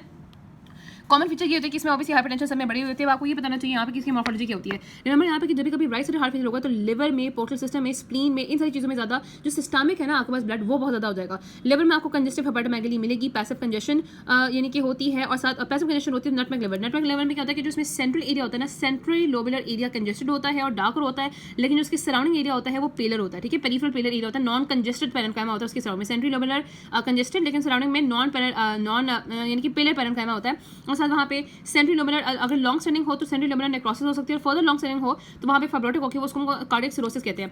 जो राइट साइड हार्ट फेलियर में इसके अलावा ये होता है कि पोर्टल हाइपरटेंशन बढ़ जाती है। ठीक है, और उसकी वजह से फिर आपको कंजेस्टिव स्प्लीनोमेगाली भी हो सकती है, पैसिव कंजेशन वहाँ पे हो जाती है, और न्यूट्रिएंट्स की एब्जॉर्प्शन भी आपके पास कम हो जाती है। अच्छा, पेरिकार्डियल, प्लूरल और पेरिटोनियल स्पेसेस में भी फ्लूइड आ सकता है, लेकिन प्लूरल एफ्यूजन यूजुअली नहीं होती, क्योंकि आपको पता है कि राइट साइड हार्ट फेलियर में तो लंग्स में ब्लड ही नहीं जा रहा। ठीक है ना, तो अच्छा ये आपके पास यहाँ पे पेरिकार्डियल स्पेस में, पेरिटोनियल स्पेस में भी हो सकता है। पेरिटोनियल स्पेस में भी यूजुअली अगर आपके पास हेपेटिक कंजेशन और पोर्टल हाइपरटेंशन दोनों चीज़ें हैं तभी आपके पास पेरिटोनियल स्पेस में एसाइटिस की डेवलपमेंट हो जाती है। ठीक है, और फिर यही है कि सबकी ऑब्वियसली पूरा सिस्टमिक एडीमा होगा, यहाँ पे लोअर लेग्स और फीट का एडीमा हो सकता है जो कि हॉलमार्क होता है राइट साइड हार्ट फेलियर का, और क्रॉनिकली बेडरिडन पेशेंट में प्री सैकुलर एडीमा हो सकता है। तो ये आपके पास क्लिनिकल फीचर्स थे जो कि हमने कहा था कि आपके पास यहाँ पे जो राइट साइड हार्ट फेलियर होता है वो यूजुअली रेस्पिरेटरी सिम्टम्स से इतना ज़्यादा एसोसिएटेड नहीं होता। लेफ्ट साइड हार्ट फेलियर में हमने बहुत ज़्यादा रेस्पिरेटरी सिम्टम देखे थे, लेकिन राइट साइड हार्ट फेलियर में क्या होता है, यहाँ पे आपके पास पोर्टल वीनस देखो ना, सिस्टमिक और पोर्टल जो वीनस कंजेशन हुई है वो बहुत ज़्यादा हुई होती है, आपके पास पोर्टल प्रेशर बढ़ा हुआ होता है, हेपेटिक एनलार्जमेंट हुई होती है, स्प्लीन एनलार्जमेंट हुई होती है, you can have congestive hepatomegaly, congestive splenomegaly, और पेरिफेरल एडिमा, प्लूरल एफ्यूजन और एसाइटिस भी हो सकती है अगर आपके पास पोर्टल हाइपरटेंशन और हेपेटिक कंजेशन हो। ओके, जल्दी से हमने व्यू कर देते हैं कंजेनिटल हार्ट डिफेक्ट्स को। जितने भी कंजेनिटल हार्ट डिफेक्ट्स होते हैं वो एम्ब्रियोजेनेसिस के दौरान 3 से 8 वीक के दौरान बनते हैं। जैसे कि मैं पता कि जो सीवेस है उसकी डेवलपमेंट जो है वो आपके पास 5th वीक स्टार्ट होती है, 8 वीक्स में ऑलमोस्ट खत्म हो चुकी होती है। ये फर्स्ट सिस्टम होता है टू डेवलप 1% लाइफ बर्थ में इस तरह के इफेक्ट्स देखे जाते हैं जो कि मोस्टली स्पोरेडिक होते हैं, और मोस्ट कॉमनली क्या होता है कि शंटिंग होती है, लेफ्ट साइड का ब्लड राइट साइड में जा रहा है या राइट साइड का लेफ्ट साइड में जा रहा है। यूजुअली आपके पास जो लेफ्ट से राइट में जा रहे होते हैं ना वो आपके पास बर्थ पे ही सिम्टोमेटिक होते हैं। और होता क्या है कि देखो, लेफ्ट ब्लड अगर आप सोचो कि आपका लेफ्ट ब्लड है जो आपका फॉर एग्जांपल ये लेफ्ट हार्ट है, मैं हार्ट बनाता हूँ, ये राइट एट्रियम है, ये राइट वेंट्रिकल है, और ये आपका जो है वो लेफ्ट एट्रियम है, और ये आपका लेफ्ट वेंट्रिकल है। ठीक है, और ये आपका लेफ्ट वेंट्रिकल है, बीच में आपके पास हार्ट आ गया, और ये पीछे आपके पास सुपीरियर वेना क्या हुआ है, इस तरीके से यहाँ से निकलता हुआ एओर्टा है, और फिर कार्डियक वगैरह वगैरह। ठीक है, इस तरह से आपके पास यहाँ पे होता है। ठीक है, अब देखो हमने कहा ये आपका जो है वो राइट एट्रियम है। अगर फॉर एग्जांपल कोई भी ये आपका ये लेफ्ट एट्रियम है, राइट एट्रियम, ये आपका राइट वेंट्रिकुलर, लेफ्ट वेंट्रिकुलर। हमने यहाँ पे कहा है कि आपके पास लेफ्ट टू राइट शंटिंग अगर होती है तो इसका मतलब होता है कि आपके पास लेफ्ट वेंट्रिकल जो कि पूरी बॉडी में ब्लड पंप कर रहा होता है, यूट्रस से जा रहा होता है, उसमें थोड़ा सा ब्लड जो है वो राइट वेंट्रिकल में चला जाता है। और राइट वेंट्रिकल कहाँ जा रहा है, राइट वेंट्रिकल का ब्लड जा रहा होता है पल्मोनरी ट्रंक में। ये आप सोचो कि ये आपका पल्मोनरी ट्रंक है, और जो यहाँ से ब्लड जा रहा है आगे ये एओर्टा है। ठीक है ना, ये एओर्टा है। तो अब देखो हो क्या रहा है कि आपके पास थोड़ा सा जो ब्लड है वो आपके पास दोबारा से राइट वेंट्रिकल में आ रहा है। राइट वेंट्रिकल से जो ब्लड आएगा वो पल्मोनरी ट्रंक से दोबारा से जाएगा लंग्स में, और लंग्स में जो ब्लड जाएगा पल्मोनरी ट्रंक के थ्रू, फॉर एग्जांपल आप अज्यूम करो कि यहाँ पे आपका पल्मोनरी ट्रंक है और लंग्स में ब्लड जा रहा है, तो लंग्स में हो जाएगी पल्मोनरी हाइपरटेंशन और पल्मोनरी वेसल की जो है ना वो हाइपरट्रॉफी। ठीक है, ये तो हो जाएगा, लेकिन फिर क्या होगा, जब पल्मोनरी वेस्कल रेजिस्टेंस इवेंचुअली बहुत ज़्यादा बढ़ जाएगी तो फिर ये होगा कि राइट वेंट्रिकल भी पंप नहीं कर सकेगा। जब राइट वेंट्रिकल भी पंप नहीं कर सकेगा तो यानी कि आपके पास ब्लड ऑक्सीजनेट नहीं हो रहा। जब ब्लड ऑक्सीजनेट नहीं हो रहा तो ऑक्सीजनेट ब्लड पूरी बॉडी में नहीं जा रहा है। जब पूरी बॉडी में नहीं जा रहा तो एक सिंड्रोम आ जाता है, उसको कहते हैं ईसेनमेंगर सिंड्रोम। यानी कि eventually left to right shunting की वजह से eventually left to right shunting की वजह से क्या होती है कि लेट साइनोसिस होती है, रिवर्सल हो जाती है शंटिंग की, और आपके पास वो राइट वेंट्रिकल का ब्लड भी नहीं जा रहा, और आपके पास यहाँ हो रहा था कि राइट वेंट्रिकल में जो है लेफ्ट राइट शंटिंग की वजह से इवेंचुअली जो है ना वो रिवर्स हो गया, और उसकी वजह से ईसेनमेंगर सिंड्रोम होता है जिसमें पीसीआर होता है, यानी कि आपके पास पॉलीसाइथीमिया और क्लबिंग और राइट वेंट्रिकुलर जो है वो हाइपरट्रॉफी हो जाती है, और आपके पास राइट वेंट्रिकुलर सेप्टम में यूजुअली साइनोसिस होती है एट शॉर्टली आफ्टर बर्थ, यानी कि बहुत जल्दी हो जाती है। वेंट्रिकुलर सेप्टल इफेक्ट जो आपके पास मोस्ट कॉमन कंजेनिटल इफेक्ट है वो फीटल अल्कोहल सिंड्रोम से, आपने इसकी एसोसिएशन देखनी है, ये फीटल अल्कोहल सिंड्रोम से एसोसिएट होता है। लेकिन कितना जो आपके पास डिफेक्ट होगा उसकी जो प्रेजेंटेशन किस एज में होगी और कितना एक्सेंट होगा वो साइड डिफेक्ट डिपेंड करता है कितना है। लेकिन इसमें होता है कि स्मॉल डिफेक्ट्स तो सिम्टोमेटिक होते हैं, लेकिन लार्ज की वजह से वही ईसेनमेंगर सिंड्रोम हो सकता है। ट्रीटमेंट में ये कर सकते हो कि सर्जिकली इसको क्लोज कर दो, और स्मॉल वाले जो है एसिम्प्टोमेटिक होते हैं। जो एटल सर्टल इफेक्ट है वो 3 तरह के हो सकता है, ऑस्टियम सेकेंडम, प्राइमम और साइनस वेनोसिस। ऑस्टियम सेकेंडम में डिफेक्ट आपके पास फोराmen ओवेल के करीब होता है, जहाँ पे आपने बताया था कि जो है ना वो जिसमें जिसकी मैनिफेस्टेशन में राइट एट्रियम और वेंट्रिकुलर डायलेटेशन और राइट वेंट्रिकुलर हाइपरट्रोफी रिलेटेड जो है वो पल्मोनरी आर्टरी हो सकती है। ऑस्टियम प्राइमम में आपको हमने कहा था कि जो आपका lowest part of the atrial septum होता है उसमें डिफेक्ट होता है। साइनस वेनस में क्या होता है कि आपके पास जब आपके पास पल्मोनरी वेन्स जो है उसकी जगह पे एट्रिया बन रहा होता है, तो एक एनॉमलस कनेक्शन रह जाता है पल्मोनरी वेन्स और राइट एट्रियम और साथ वेना कैवा के दरमियान, ठीक है। तो ऑस्टियम सेकेंडम जो है वो मोस्ट कॉमन 90% और ये दोनों 5% होते हैं। ऑस्टियम प्राइमम जो है ना ये वाला, ये एसोसिएट होता है विद डाउन सिंड्रोम। और यहाँ पे होता है कि जब इसमें लेफ्ट राइट चर्निंग होती है, लेफ्ट एटीएम से राइट एटीएम पे ब्लड जाता है, तो वो कहते हैं कि S2 स्प्लिट हो जाता है। S2 क्या होता है आपको पता है कि S1 जो है वो एयोटिक और सॉरी ट्रैकस पे बाइकस पे वॉल की वजह से होती है, जो S2 होती है वो आपके पास एयोटिक और पल्मोनरी वॉल की वजह से। तो यहाँ पे क्योंकि राइट वेंट्रिकल में होता है ये कि आपके पास राइट वेंट्रिकल फिलिंग हो रही होती है बहुत ज़्यादा, तो आपके पास क्या होता है कि पल्मोनरी ट्रंक का जो है वो उसकी जो आउटफ्लो होता है वो डिले हो जाता है, जिसकी वजह से S2 स्प्लिट हो जाता है। और पैराडॉक्सिकल एम्बोलाई भी एट्रोसेप्टल डिफेक्ट में डेवलप कर सकते हैं। जो patent ductus arteriosus it is associated with the congenital rubella, ठीक है। इसमें क्या होता है, अगेन लेफ्ट राइट चर्निंग होती है बिटवीन द एओर्टा और pulmonary artery. Patent ductus arteriosus में क्यों नॉर्मली आपको होता है कि बर्थ से पहले ये जो पेटेंट डक्टस आर्टेरियोसिस होता है, अब देखो लंग्स क्लोज है ब्लड आपके बर्थ से पहले, तो जितना भी ब्लड होता है वह आपके पास ये आता है पल्मोनरी आर्टरी से ऑक्सीजनेट होकर सारा का सारा ब्लड जाता है एओर्टा में और एओर्टा से पूरी बॉडी में जाता है। लेकिन जैसे ही बर्थ होती है तो लंग्स तो खुल जाते हैं और लंग्स का प्रेशर जो है वो लंग्स में रेजिस्टेंस आ जाती है, और लेकिन आपको पता है बर्थ में एओर्टा में ज़्यादा प्रेशर होता है। तो ये जो नॉर्मली पल्मोनरी आर्टरी से एओर्टा में जा रहा था, ये एओर्टा से पल्मोनरी आर्टरी में अगर आपके पास ओपन हो जाता है तो एओर्टा से पल्मोनरी आर्टरी में जाता है। अब एओर्टा से कुछ ऑक्सीजनेटेड ब्लड जो कि पूरी बॉडी में जाना था वो दोबारा से पल्मोनरी आर्टरी में जाता है, तो आपकी पूरी बॉडी में तो ऑक्सीजन कम हो गया ना, ओवरऑल ऑक्सीजन कम हो गया, तो आपके पास साइनोसिस हो जाती है जो कि अर्ली होती है, ठीक है। अर्ली भी हो सकती है लेकिन साइनोसिस होती है। तो यहाँ पे हमने कहा था कि ड्यूरिंग यहाँ पे वही हमने बात की सारी बाईपासिंग लंग। अब सिम्टोमेटिकली यूजुअली मशीन एक लाइक मर्मर होता है वहाँ पे, जिसकी वजह से ईसा मैगर सिंड्रोम हो सकता है, पीसीआर जिसमें होगा, और एक्सट्रीमिटीज लोअर एक्सट्रीमिटीज में साइनोसिस होगी। उसके ट्रीट करने के लिए क्या करता है कि आपके पास पेटेंट डक्टस आर्टेरियोसिस को जो प्रोस्टाग्लैंडिन E2 होता है, ई होता है, इसमें मेंटेन किया होता है, तो हम ये कर सकते हैं कि एनसेज दे इंडोमेडिसिन की तरह जो कि इसको क्लोज करते हैं, ठीक है। फिर टेट्रोलॉजी फेलेटा होता है कि टेट्रोलॉजी फेलेटा इसमें 4 डिजीज बहुत कॉमन होते हैं। राइट वेंट्रिकल बहुत ज़्यादा बड़ा होता है, यानी कि राइट वेंट्रिकल आउटफ्लो की स्टेनोसिस भी होती है, राइट वेंट्रिकल डायलेटेशन भी होती है, साथ ही आपके पास जो एक वेंट्रिकल सेप्टिकल इफेक्ट भी है, और साथ aorta overriding the ventricular septal defect, ये 4 चीज़ें होती हैं। तो इसमें राइट टू लेफ्ट, इसमें देखो राइट प्रेशर इतना ज़्यादा बड़ा हुआ है, राइट वेंट्रिकल आउटफ्लो का ट्रैक का सिनोसिस भी है, राइट वेंट्रिकल बहुत ज़्यादा बड़ा होता है, पूरा हार्ट राइट बहुत ज़्यादा बड़ा होता है। जब राइट हार्ट बहुत ज़्यादा बड़ा होता है तो obviously right to left shunting ही होगी, राइट और लेफ्ट चलने की वजह से अर्ली साइनोसिस होती है। और आपके इसमें होता है कि जब पेशेंट स्क्वाट करता है ना, तो इसमें क्या होता है कि साइनोटिक स्पेल, अब देखो जब पेशेंट स्क्वाट करता है तो आपके पास आर्टरी का रेजिस्टेंस बढ़ जाता है। जब आर्टरी का रेजिस्टेंस बढ़ेगा तो राइट वेंट्रिकल में ब्लड ही कम आएगा, सुबह मैंने कहा कि थ्रू जब ब्लड कम आएगा तो वो स्टेनोसिस कम हो जाएगी, तो एक वो जो है ना वो एक साइनोटिक स्पेल के रिस्पांस में स्क्वाट होता है ताकि आर्टियल रेजिस्टेंस बढ़ जाए। और बूट शेप अपीयरेंस आपको एक्चुअली में ये बूट शेप नजर आ रहा है, ये बूट शेप बना हुआ है, ये बूट की तरह की अपीयरेंस नजर आती है आपके पास टेट्रोलॉजी फ्लैट में। ट्रांसपोजिशन ऑफ ब्लड वेसल में क्या होता है, आपके पास ये होता है कि जो लेफ्ट वेंट्रिकल से एओर्टा की वजह पल्मोनरी आर्टरी होती है, राइट वेंट्रिकल से पल्मोनरी आर्टरी की वजह एओर्टा आती है, तो उसमें ऑब्वियसली ब्लड जो है वो जो है ऑक्सीजनेटेड ब्लड ऑक्सीजनेट होता रहता है, डीऑक्सीजनेटेड ब्लड डीऑक्सीजनेट होता है रहता है, और आपकी बॉडी को हमेशा सिर्फ डीऑक्सीजनेटेड ब्लड मिलता है। इसमें भी इसी वजह से अर्ली साइनस होता है। जितने भी जाना है टेट्रोलॉजी ऑफ फैलेट और आपकी जो ये ट्रांसपोजिशन ऑफ ग्रेट वेसल है और ट्रंकस आर्टेरियोसिस और ये ट्रैकस पेरिट्रेसिस सब में जो है वो अर्ली साइनोसिस होती है। तो इसमें हम ये कर सकते हैं कि हम किसी तरह से ब्लड को मिक्स करें, यानी कि ऑब्वियसली ब्लड बिल्कुल भी मिक्स नहीं ना हो, तो हम ये कर सकते हैं क्या तो एक शंट क्रिएट करते हैं, यहाँ पर हम पीजीई देते हैं। पीजीई देने की वजह से क्या होगा, आपके पास पेटेंट डक्टस आर्टेरियोसिस की वजह से जो मेंटेन रहता है तो वो मेंटेन ही रहेगा, वो ओपन रहेगा ब्लड की, आपके पास डिफरेंशिएशन ऑक्सीजनेशन होती रहेगी, और इसकी वजह से यूजुअली राइट वेंट्रिकल हाइपरट्रोफी और लेफ्ट वेंट्रिकल की एट्रोफी हो जाती है, ठीक है। कहाँ पे ट्रांसपोजिशन ऑफ ग्रेट वेसल में, क्योंकि क्या कहना आप देखो कि राइट वेंट्रिकल तो पूरी बॉडी में ब्लड पंप कर रही है, लेकिन लेफ्ट वेंट्रिकल कहाँ पे पंप कर रही है, लंग्स में ही पंप कर रही है, लंग्स से उसको वापस ले जा रहा है। ट्रंकस आर्टेरियोसिस में क्या होता है कि आपके पास सिंगल वेसल होती है जो कि दोनों वेंट्रिकल से आती है। इसमें क्या होता है कि इसमें मिक्सिंग ही बहुत ज़्यादा हो जाती है। इसमें ये होता है कि आपके पास पल्मोनरी आर्टरी पल्मोनरी ट्रंक का ऑक्सीजनेटेड ब्लड और एओर्टा का जो डीऑक्सीजनेटेड ब्लड है वो उसी वक्त वो आपकी पूरी बॉडी से जाने से पहले ही मिक्सअप हो जाता है। तो इसमें भी इस वजह से ही अर्ली साइनोसिस होती है, क्योंकि ऑक्सीजन सही नहीं होती, ऑक्सीजनेशन सही नहीं होती ट्रंकस आर्टेरियोसिस में, क्योंकि एक ही वेसल आ रही है। और ट्राइकस्पिड एट्रोसिस में क्या होता है, यूजुअली इसमें होता है कि ट्राइकस्पिड वाल्व का ऑरिफिस नहीं बनता। जब ट्राइकस्पिड वाल्व का ऑरिफिस नहीं बनता, और यूजुअली वो कहते हैं कि it is associated with an atroseptical effect. Atroseptical effect होता है जिसमें राइट टू लेफ्ट शेंटिंग होती है, यानी कि राइट हार्ट में तो कोई ब्लड रह ही नहीं रहा, तो राइट हार्ट की बिल्कुल हाइपोप्लास्टिक हो जाती है, ठीक है। और इसमें भी अर्ली साइनस होती है। कोएक्टेशन ऑफ एओर्टा जो है वो इन्फेंटाइल भी हो सकती है और एडल्ट फॉर्म में भी हो सकती है। इन्फेंटाइल होती है, इसमें क्या होता है कि इसमें फॉर एग्जांपल ये आपका जो है वो एओर्टा है और उसके बाद यहाँ पे एओर्टिक आर्च निकलती है, ठीक है, डाउन साइड एओर्टा होता है, और ये एओर्टा की आर्च इसमें डिफरेंट ब्रांचेस निकल रही है। यहाँ पे फॉर एग्जांपल इसमें जो आपके पास कोएक्टेशन होती है ना वो कहाँ पे होती है, डिस्टल टू दी डिस्टल होती है to the patent ductus artery, यहाँ पे होती है जो पीडी होता है ना। फॉर एग्जांपल अगर यहाँ पे पीडी है, ठीक है, पीडी है, फॉर एग्जांपल अज्यूम कर लो कि यहाँ पे आर्च ऑफ एओर्टा ऊपर, यहाँ पे फॉर एग्जांपल जो है वो पल्मोनरी आर्टरी, ठीक है। तो अगर ये पीडी है यहाँ पे है तो आपके पास जो कोएक्टेशन है वो इधर होती है। Coarctation is distal to the PDA और it is proximal to the descending, ये आपके पास डिसेंडिंग थोरेसिक एओर्टा, ठीक है, डिसेंडिंग एओर्टा, और ये आपके पास यहाँ पे पीडीए। तो ये जो भी कोएक्टेशन होती है वो आपके पास पीडीए के डिस्टल होती है और एओर्टा के प्रॉक्सिमल होती है, ठीक है, जो इन्फेंटाइल फॉर्म में होती है, ये एसोसिएटेड होती है विद द टर्नर सर्म। इसमें ये होगा ऑब्वियसली कि आके जो इसने जाके नीचे वाली एक्सट्रीमिटीज को सप्लाई करना तो वहाँ पे सप्लाई नहीं मिलेगी। और जो ये होती है प्री डक्टल, जो पोस्ट डक्टल होती है ना, जो कि which is not associated with the PDA, ये होती है आपके पास एडल्ट में, जिसमें हाइपरटेंशन होती है अपर एक्सट्रीमिटीज में, क्योंकि अपर एक्सट्रीमिटीज का तो ब्लड जा रहा है, लेकिन जो इसमें से लोअर एक्सट्रीमिटीज का ब्लड निकल रहा है वो ऑब्वियसली नहीं जा रहा होता, और आपको नॉचिंग ऑफ द रिफ नजर आती है। एक्सरे में आपको ना इस तरह से नॉचिंग ऑफ द रिफ नजर आती है, और यहाँ पे आपके पास जो है वो systolic, it is associated with the systolic murmur with palpable thrills and with the left ventricular hypertrophy also.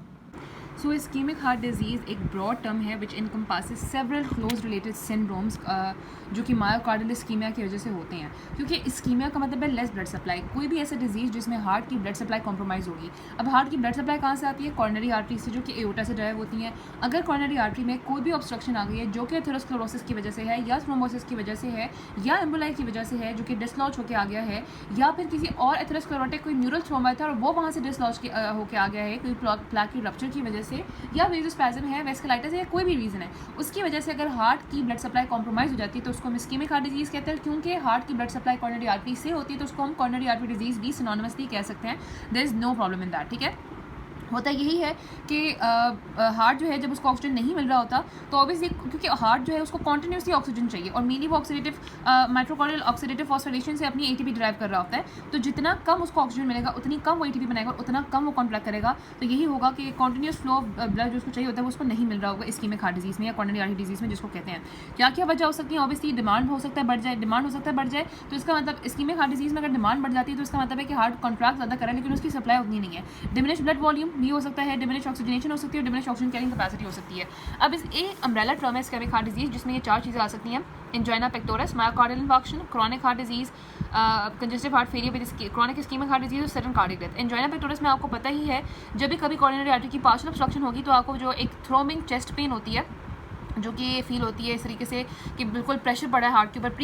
Actually ये पैरोक्सिस्मल अटैक की तरह के होता है, आगे हम देखेंगे, इसको पढ़ेंगे। तो उसमें आपका जो है वो चेस्ट के ऊपर सबस्टर्नल या प्रीकॉर्डियल प्रेशर जो है वो फील होता है। स्टेबल हो सकता है, अनस्टेबल हो सकता है। स्टेबल में ये कब होता है? जब आपके पास जो ऑक्लूजन है वो 70% से ज़्यादा है और आपको एक्सर्शन पे पेन फील हो रही है। और अनस्टेबल होता है जब आपके पास ऑक्लूजन 90% के क्रॉस है और वहाँ पे जो है वो एथेरोस्क्लेरोसिस भी है, और जो है ना वो प्लैक रप्चर भी है, एरोजन भी है, एम्बोलिज्म भी है और प्लैक फॉर्मेशन भी है। अच्छा, मायोकार्डियल इन्फार्क्शन हो सकता है, अगैन कि किस एरिया का इस्कीमिया इतना ज़्यादा रहा या फिर इतनी कंप्लीटली ऑब्स्ट्रक्शन थी, क्योंकि आपके पास एंजाइना में पार्शियल ऑब्स्ट्रक्शन होती है लेकिन मायोकार्डियल इन्फार्क्शन में कंप्लीट ऑब्स्ट्रक्शन हो जाती है, तो उसमें फिर ऑब्वियसली कोएगुलेटेड नेक्रोसिस हो जाती है, वहाँ पे इन्फार्क्शन हो जाता है। क्रॉनिक हार्ट डिजीज़ अगर वो बहुत स्लोली डेवलप कर रहा है, ठीक है, या फिर ये होगा कि एमआई के बाद सर्वाइव कर रहा है तो वो प्रोग्रेसिवली हार्ट डिकम्पनसेटेड रहा है। तो क्रॉनिक हार्ट फेलियर में क्या होता है कि डिकम्पनसेटेड कॉन्टिन्यूसली जो है वो डिकम्पनसेटेड ही रहता है, या फिर स्मॉल इस्कीमिक अटैक्स जो है वो इसमें होते रहते हैं। और फिर सडन कार्डियक डेथ, जो कि सबसे डेंजरिंग हो सकती है, सबसे फेटल हो सकती है, जो कि अरिथमियाज में यूजुअली हो जाती है sudden cardiac death. Acute coronary syndrome हम किसको कहते हैं? आप याद रखो यूएसएम से कि अनस्टेबल एंजाइना,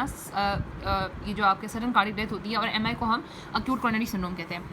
यहाँ पे वही कुछ एपिडेमियोलॉजी की बात की गई है कि किस तरीके से इसके इंसिडेंस को कम किया गया है। एस्पिरिन प्रोफिलैक्सिस करके जो है ना वो थ्रोम्बोलाइसिस की प्रमोट करके एंडोवेस्कुलर स्टेंटिंग और कॉर्नरी आर्टरी बाईपास ग्राफ्ट के बाद जो स्टेंटिंग करते हैं ना उसको करा के हम पैथोजेनेसिस पे आ जाते हैं। रिमेंबर यहाँ पे कि इस्कीमिक हार्ट डिजीज़ जो है वो ऑब्वियसली जब कॉर्नरी परफ्यूजन कम होती है तो उसी की वजह से होता है।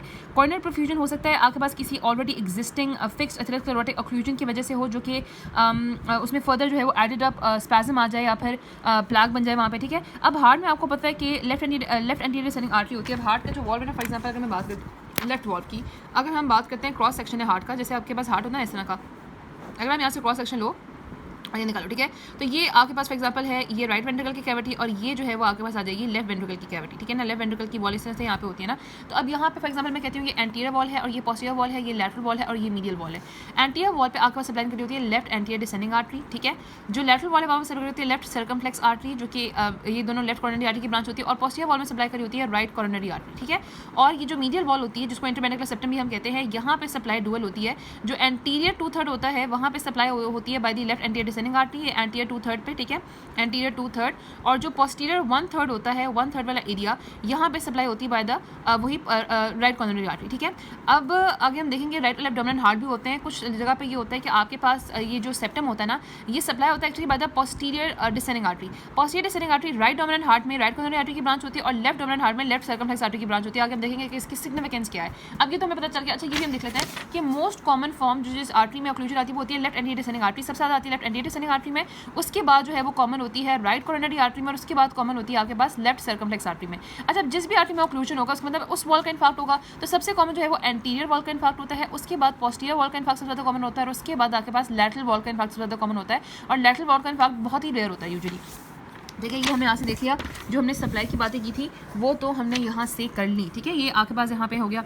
अब यहाँ पे ये है कि देखो फिक्स ऑब्स्ट्रक्शन यूजुअली अगर आपके पास लेस देन 70 है ना, तो जब लेस देन 70 ऑब्स्ट्रक्शन होती है तो वो एसिम्प्टोमेटिक होती है, यूजुअली आपको एक्सर्शन पे भी फील नहीं, मतलब एक्सर्शन में भी फील नहीं होती। ठीक है, उसको और जब लेकिन जब आपके पास 70% ल्यूमेन ऑक्लूडेड का एक लेवल क्रॉस होता है, इस जो 70% ऑक्लूजन को हम यहाँ पे कहते हैं क्रिटिकल स्टेनोसिस। जब इस क्रिटिकल स्टेनोसिस से ज़्यादा आपके पास ऑक्लूजन होती है तो उसमें क्या होता है कि एक्सर्शन में भी आपको पेन होती है। सिविल एंजाइना में ये होता है कि उसमें एक्सर्शन पे आपको पेन होती है क्योंकि 70% से ज़्यादा ल्यूमेन जो है वो ऑक्लूड हुआ होता है। लेकिन जिस केसेस में 90% यहाँ पर ऑलमोस्ट पूरा वेस्कल ल्यूमेन ऑक्लूड है, जहाँ पे आपको रेस्ट में भी फील हो रहा है पेन, तो उसको हम अनस्टेबल एंजाइना कहते हैं।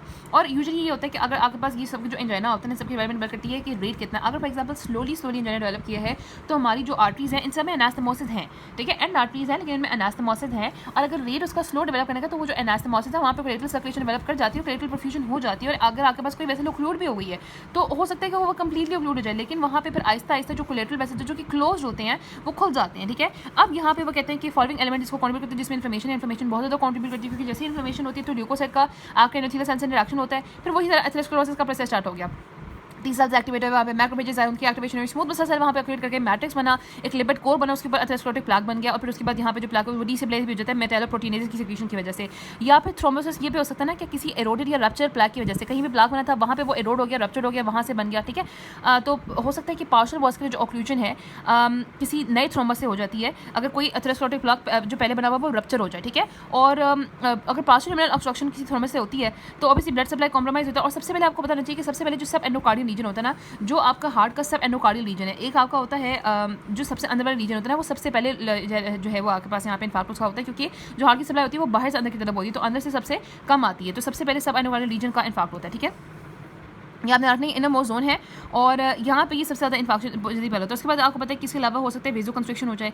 वेजो कंस्ट्रिक्शन में ऑब्वियसली ल्यूमेन का डायमीटर कॉम्प्रोमाइज हो जाता है, बहुत ज़्यादा मैकेनिकल फोर्सेज हैं, या फिर वेसिकल स्पैज्म है, या पोटेंशियल प्लाक डिस्ट्रप्शन है, तभी हो सकती है। अगर आपके पास सर्कुलेटिंग एडिनर्जिक एक्टिविटीज बहुत ज़्यादा है, लोकली प्लेटलेट काउंट ज़्यादा है, या फिर आपके पास जो एंडोथेलियल रिलैक्सिंग फैक्टर है नाइट्रिक ऑक्साइड वो कम है, कॉन्ट्रैक्टिंग फैक्टर जो है वो आपके पास एंडोथेलियम वगैरह ज़्यादा है, या ऑब्वियसली पेरीमैस्कुलर जो इन्फ्लेमेटरी सेल्स हैं वो बहुत ज़्यादा सर्कुलेट करें, तो इन सब में क्या होता है कि आपके पास प्लाक के जो है ना, मतलब इसके चांसेस जो है वो बढ़ जाते हैं। अब अक्यूट प्लाक चेंजेस जो है वो डिफरेंट तरह के हो सकते हैं कि आपके पास जो प्लाक है, ठीक है, बहुत सारे पेशेंट में अनस्टेबल एंजाइना इन्फेक्शन और सडन कार्डियक डेथ में होता है कि आपके पास अब्रप्ट प्लाक रप्चर होता है और अब्रप्ट प्लाक में चेंज आता है। ठीक है, क्योंकि होता यही है, मतलब पहले प्लाक बिल्कुल सेम है, तो उसमें अचानक से चेंज आता है, उसमें या तो रप्चर होती है, या फिशिंग होती है, या एक्सलेशन होती है, प्लाक एक्सपोज हो जाता है। जब एक्सपोज होता है तो वहाँ पे हो सकता है कि थ्रोम्बोजेनिक जो सब्सटेंस है वो एक्सपोज हो, वहाँ पे आके प्लेटलेट दोबारा से बन जाए, वहाँ पे दोबारा से प्लाक बन जाए। ठीक है, तो ये भी हो सकता है, कि आपके पास देखो जो सेबेरोथेलियल की बेस मेम्ब्रेन है वो एक्सपोज हो जाए, या फिर कोर की प्लाक में प्लाक की कोर में हेमरेज हो जाए। जब प्लाक की कोर में हेमरेज हो जाए तो उसमें ब्लड कट हो जाए, वो और भी बड़ा हो जाए, वो पूरी वेसल को ऑक्लूड कर दे, तो डिफरेंट चेंजेस हो सकते हैं। ठीक है, और ऑब्वियसली बहुत सारी चीज़ें जो इस चीज़ को ट्रिगर करते हैं, जैसे वो कहते हैं कि प्लाक एरोजन कैसे होती है। Plaque halogen usually endothelial injury या फिर अपोप्टोसिस की वजह से होती है, और जो प्लाक रप्चर है वो आपके पास मैकेनिकल स्ट्रेसेस की वजह से,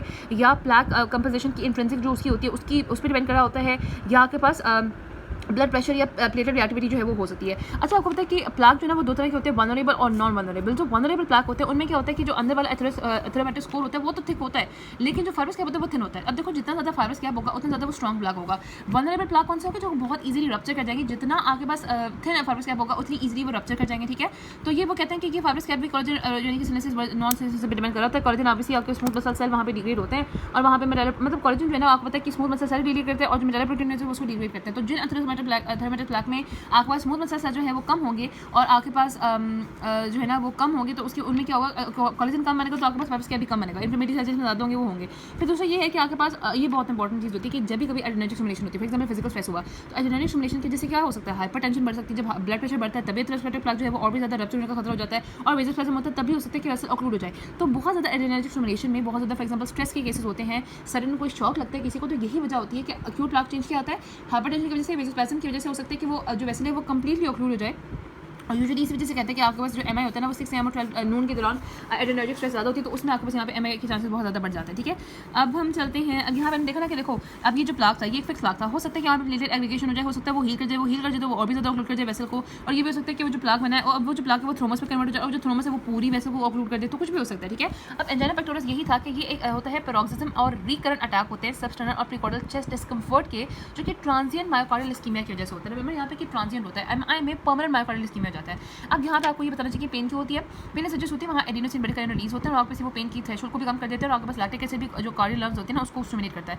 अब हमने बताया था कि जो टिपिकल ये सिविल एंजाइना जिसको एक्सरसाइज इंड्यूस एंजाइना या फिर क्लासिकल एंजाइना में कहते हैं, उसमें यही होता है कि जब 70% से ज़्यादा ऑक्लूजन होती है तो एक प्रेडिक्टेबल एपिसोडिक चेस्ट पेन होती है, जो कि ऑब्वियसली इंक्रीज डिमांड के साथ एसोसिएटेड होती है। ठीक है, कार्डियो में भी बढ़ सकती है। एक क्रशिंग स्क्वीजिंग पेन होती है, क्रशिंग स्क्वीजिंग पेन जो कि आपके पास रेस्ट पे खत्म हो जाती है। आप उसको नाइट्रोग्लिसरीन से भी खत्म कर सकते हैं और रेस्ट पे भी वैसे खत्म हो जाती है, जो इसकी क्रशिंग स्क्वीजिंग पेन होती है। ठीक है, और एक होता है लेवीन साइन। अगर हम पेशेंट से पूछें ना कि आपको उसको लोकलाइज करें अपनी सेंसेशन को, तो वो टिपिकली अपनी फिस्ट बना के उसको अपने स्टर्नम के ऊपर रखेगा। ठीक है, और उसको ये पेन रेडिएट करती है शोल्डर में, बैक में, स्कैपुलर रीजन में, नेक में, टीथ में, एपिगेशन में, समय करती है। ये क्रोसेंडो डिक्रोसेंडो होती है, यानी कि इंटेंसिटी में पहले बढ़ती फिर कम होती है। जो आपके पास होती है ना ये अनस्टेबल एंजाइना, ये आपके पास क्रेसेंडो एंजाइना भी इसको कहते हैं, क्योंकि इसकी फ्रीक्वेंसी बढ़ती जाती है। ये तब होता है जब आपके पास सारी चीज़ें एग्जिस्ट करती है, यानी कि ब्लड डिस्ट्रप्शन भी है, सुपर इम्पोज थ्रोम्बोसिस भी है, एम्बलाइजेशन भी है, वेजोस्पैज्म भी है। और प्रिंस मेटल और वेजोस्पैज्म में ये होता है कि आपको इसमें आर्टरी का स्पैज्म हो जाता है, तो उसमें स्पैज्म होता है तो हम यहाँ पे वेजोडाइलेटस देंगे तो वो हमारे इजीली उसको ठीक कर देगा। अब जो मायोकार्डियल इंफार्क्शन है, रिमेंबर यहाँ पे कि मायोकार्डियल इंफार्क्शन तब होता है जब आपके पास परमानेंट स्पैज्म होता है। ठीक है, परमानेंट स्पैज्म होता है, परमानेंट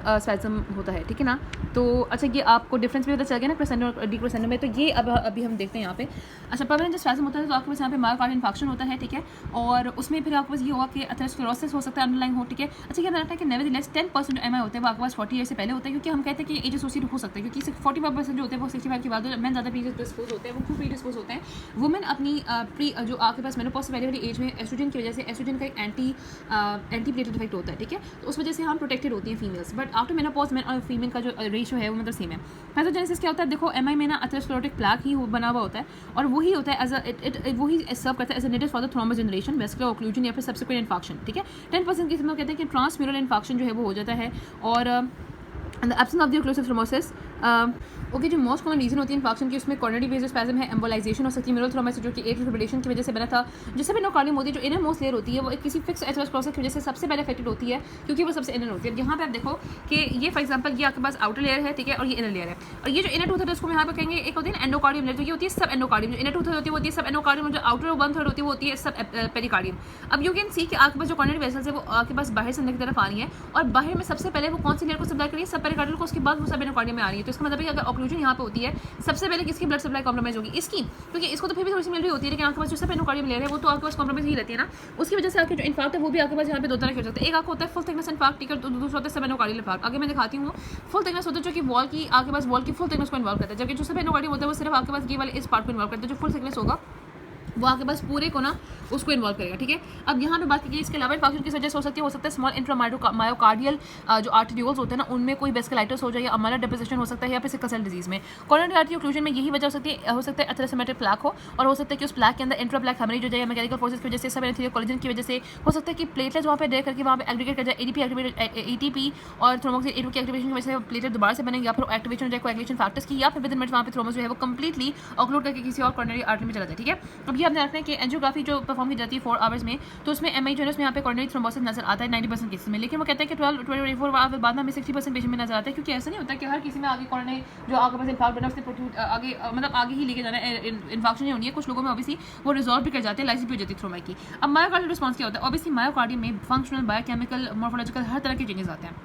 सबसे पहले ऑब्वियसली जैसे ही आपके पास जो है ना वो ऑब्स्ट्रक्शन होती है, विद इन सेकंड क्या होता है कि एटीपी के लेवल कम होते हैं। ठीक है, ऑक्सीजन नहीं है, ऑक्सीजन की वजह से ऑक्सीडेटिव ऑक्सीडेशन नहीं हुई, एटीपी नहीं बना तो लैक्टिक एसिड अक्युमुलेट करेगा, लैक्टिक एसिड की वजह से पेन होती है। ठीक है, उसके बाद ऑब्वियसली कॉन्ट्रैक्टिलिटी नहीं हुई तो लॉस ऑफ कॉन्ट्रैक्टिलिटी होगी, वहाँ पे फिर उसमें होता क्या है कि मायोफिब्रिलर रिलैक्सेशन, और दूसरा जो आपके पास आपको पता है ना कि रिवर्सिबल इंजरी जो कि विद इन 30 मिनट्स में होती है उसके चेंजेस आने लगते हैं, यानी कि आपके पास यहाँ पे ग्लाइकोजन रेगुलेशन और मायोकार्डियल स्वेलिंग जो कि रिवर्सिबल इंजरी के होते हैं। लेकिन 20 to 40 मिनट्स में दौरान क्या होता है कि आपके पास इरिवर्सिबल चेंजेस जो कि कोएगुलेटिव नेक्रोसिस है वो होना शुरू हो जाती है, और सबसे बड़ी वहाँ पे माइक्रोवैस्कुलर थ्रोम्बोसिस जो है वो यहाँ पे होना शुरू हो जाती है। ये मायोकार्डियल रिस्पॉन्स स्कीम में आती है। ठीक है, अब ये आप देखो यहाँ पे कि ये मैं बताते हैं कि यहाँ पे पोस्ट इस्कीमिक मायोकार्डियम जो है वो बहुत ज़्यादा डिसफंक्शनल हो जाती है, क्योंकि इसमें बहुत ज़्यादा ऐसे मटेरियल भी जो है ना, अच्छा होता क्या है कि देखो फॉर एग्जांपल अगर रीइन्फ्यूजन भी होती है, अगर फॉर एग्जांपल जो आपके पास विद इन टाइम क्या हो गया कि ब्लड दोबारा आ गया, ब्लड जब दोबारा आ जाता है तो आपकी जो मायोकार्डियम होती है वो कुछ देर तक स्टन्ड रहती है, बहुत सारे बायोकेमिकल बहुत सारे ऐसे उसमें सब्सटेंस अक्यूमुलेट कर जाते हैं, या फिर वो अपने उस इंसल्ट की वजह से वो स्टन रहती है और बहुत देर तक अपना फंक्शन परफॉर्म नहीं करती, उसको हम स्टन मायोकार्डियम कहते हैं, ठीक है। और उसमें ट्रांजिएंट सा कार्डियक फेलियर होता है, कोई इतना नहीं होता, ठीक है। बाकी मायोकार्डियम फंक्शन ऑब्वियसली एरिथमिया भी हो सकता है, ठीक है, जिसमें एरिथमिया में तो फौरन से चेंज आ सकती है। अब देखो मैंने बताया था कि इरिवर्सिबल इंजरी जो है जो इस्कीमिक मायोकार्डियम में सबसे पहले सब एंडोकार्डियल जोन में होती है। ये क्यों होती है? क्योंकि ऑब्वियसली इसमें लास्टली ब्लड ये it is the last year to receive the blood, और दूसरा ये होता है कि इसमें इंट्राम्यूरल प्रेशर्स भी होते हैं तो उसको ज़्यादा एक्सपोज होता है, ठीक है। बाकी वो कहते हैं कि जितना ज़्यादा इस्कीमिया अगर ज़्यादा रहता है तो उस वजह से जो है ना वो प्रोग्रेसिव टिश्यू एडिमा जो है वो साथ आ जाएगा, हो सकता है कि पे रिएक्टिव ऑक्सीजन स्पीशीज जो है वो आ जाए। मतलब देखो फॉर एग्जांपल अगर सब एंडोकार्डियल ले रहे हैं, ठीक है, सबसे पहले मैंने ये बताया था कि आपके पास शुरू में 0 आवर में क्या होता है कि कहीं भी कोई यहाँ पे फॉर एग्जांपल ऑब्स्ट्रक्शन है ना कोरोनरी आर्टरी में, तो आपके पास 0 आवर में कहीं भी कोई भी नेक्रोसिस नहीं हुई, ठीक है। लेकिन जैसे ही आपके पास 2 आवर है तो यहाँ पे पहले सबएंडोकार्डियल नेक्रोसिस हुई, और सबएंडोकार्डियल नेक्रोसिस होता है तो यहाँ पे आपके पास फ्री रेडिकल भी अक्यूमुलेट कर सकते हैं, यहाँ पे इन्फ्लेमेटरी मीडिएट्स भी बन जाते हैं, जो कि आपके पास वो कहते हैं कि विदिन 3 to 6 आवर्स वो पूरे वेसल में इंटरवीन कर जाते हैं, फिर वो ट्रांसमिट इंफार्क्ट बन जाता है। ट्रांसमिट कब होगा? 24 आवर्स में अंदर अंदर क्या होगा कि अगर ऑब्वियसली वो कवर नहीं किया तो आपके पास पूरे वेसल में वो फैल जाएगा।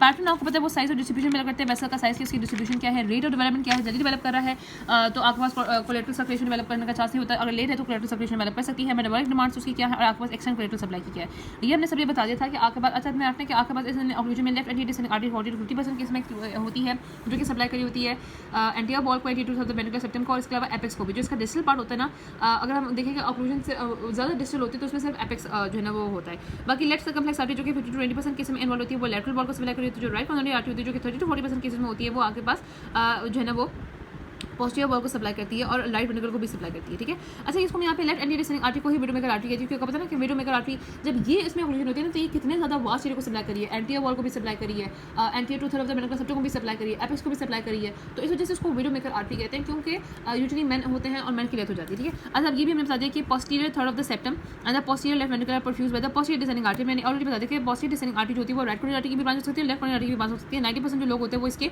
जो है ना वो राइट हार्टेड डोमिनेंट होते हैं। तो देखो ये सप्लाई कहाँ करिए, अगर फॉर एग्जांपल ऑक्लूजन आ जाती है ये आपकी राइट कोरोनरी आर्टरी में, और राइट कोरोनरी आर्टरी सप्लाई करिए तो फिर आपके पास पोस्टीरियर वॉल जो होती है आपकी लेफ्ट वेंट्रिकल की पोस्टीरियर वॉल और राइट एट्रियम का जो है वो डिफेक्ट आएगा। अगर लेफ्ट सर्कमफ्लेक्स आर्टरी इन्वॉल्व होती है तो उसमें ऑब्वियसली लेफ्ट लैटरल वॉल भी इफेक्ट होगी, और posterior third of the septum भी इफेक्ट होगा, और इसके अलावा posterior wall of the left ventricle भी इफेक्ट होगा, ठीक है ना। तो ये हमने इस तरह से भी करा होता है। बाकी हमने कहा कि वजह जो है वो वेस्कुलाइटिस भी हो सकती है, वेस्कुलाइटिस भी हो सकती है, एम्बोलाइजेशन भी हो सकती है। मैंने कहा था कि इंट्राकोरोनरी एनास्टोमोसिस बन जाता है अगर बहुत स्लोली डेवलप करा होता है। अब मैं यहाँ पे बात हुई है ट्रांसम्यूरल और सबएंडोकार्डियल इंफार्क्शन की, कि जो ट्रांसम्यूरल होता है ऑब्वियसली जो ट्रांसम्यूरल होता है उसमें कहा था कि पूरी वेसल हो जाती है। ट्रांसम्यूरल जो है उसमें कोरोनरी एथेरोस्क्लेरोसिस वजह हो सकती है, क्यू थ्रोम्बोसिस भी वजह हो सकती है, वजह तो कोई भी हो सकती है। यूजुअली वो कहते हैं कि एसटी सेगमेंट एलिवेटेड होता है, जहाँ पे आपको एसटी सेगमेंट एलिवेशन नजर आती है, और नेगेटिव क्यूवे भी होती है, लॉस ऑफ आरवे भी होता है। जबकि आपके जो सबएंडोकार्डियल इंफार्क्ट होते हैं जिसमें वो कहते हैं कि यूजुअली एसटी सेगमेंट एलिवेशन नहीं होती, टी वेव एनॉर्मलिटी ज़्यादा होती है, और ऑब्वियसली वजह वही है कि जो है ना आपके पास सबसे पहले सबएंडोकार्डियल इंफार्क्ट होने का खतरा होता है। इनमें डिफरेंस क्या हो सकता है, आपके पास जो ट्रांसमिट इंफार्क्ट होता है वो फुल थिकनेस होता है, जो सबएंडोकार्डियल होता है वो इनर हाफ में होता है, पैची होता है। जो मोस्ट फ्रीक्वेंटली आपके पास वो कहते हैं कि ट्रांसम्यूरल 90% जो है वही होते हैं, सबएंडोकार्डियल लेस फ्रीक्वेंट होती है, डिस्ट्रीब्यूशन जो होती है स्पेसिफिक एरिया होती है कोऑर्डिनेट सप्लाई का, जबकि आपको जो सबएंडोकार्डियल होती है वो सर्कमफ्लेक्स को अफेक्ट करते हैं। पैथोजेनेसिस यहाँ पे मोर देन 75% जो है वो कहते हैं कि यहाँ पे कोरोनरी आर्टरी स्टेनोसिस होती है, यहाँ पे वो कहते हैं कि हाइपरपर्फ्यूजन भी हो सकती है मायोकार्डियम की। कोरोनरी थ्रोम्बोसिस यहाँ पे कॉमन है, यहाँ पे रेयर है, जो एपिकार्डिटिस है यहाँ पे कॉमन है, यहाँ पे नन है, और बाकी एसटी सेगमेंट एलिवेशन होती है, यहाँ पे एसटी सेगमेंट एलिवेशन इतनी जो है वो नहीं होती, ठीक है। सो जल्दी से let's have an overview on the morphological changes in the heart microscopically और ग्रॉस फीचर्स पे।